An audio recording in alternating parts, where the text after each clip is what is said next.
अगर मोदी जी आपकी ज़मीन ले ले तो क्या आपको मार्केट रेट से पैसे मिलेंगे?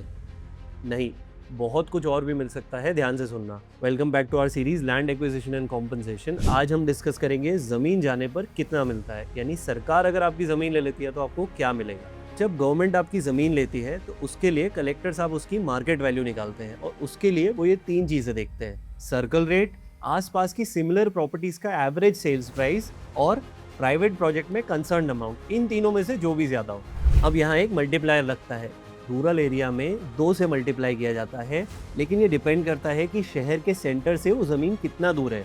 शहरों में ये 1 से मल्टीप्लाई होता है, यानी मार्केट वैल्यू वैसी की वैसी ही रहती है। अब इसके ऊपर आता है आपका फ़ायदा। अब लगता है सॉलिटियम 100% का, मतलब जो भी मल्टीप्लायर वैल्यू है उतना ही और मिलेगा।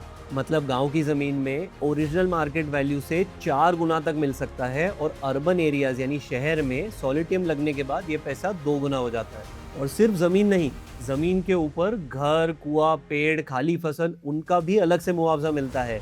और एक चीज़, ऐसा ये पब्लिश होने के बाद अगर पैसा नहीं मिला है तो पैसे पर इंटरेस्ट भी मिलेगा, साल का 12%। तो जितना टाइम लगेगा उतना इंटरेस्ट मिलेगा। अब एक एग्जाम्पल लूँ तो ज़मीन की वैल्यू समझे 10 लाख रुपए, अब मल्टीप्लायर समझो 2 का, तो ज़मीन की वैल्यू 2 से मल्टीप्लाई करके हो गई 20 लाख रुपए। अब 100% सॉलिटियम यानी 20 लाख रुपए, टोटल वैल्यू हो गई 40 लाख रुपए, यानी ओरिजिनल मार्केट वैल्यू का 4 गुना। और ये सिर्फ ज़मीन का मुआवजा है। ज़मीन के ऊपर जो एसेट्स बने हुए हैं और पेमेंट में जो डिले हो रहा है उसका इंटरेस्ट, ये अलग से मिलता है। ये था मुआवजे का पूरा फॉर्मूला। अब पार्ट 3 में बताऊंगा कि ज़मीन गई तो रहना कहाँ है। इसे शेयर करिए उनके साथ जिन्हें इसकी ज़रूरत है।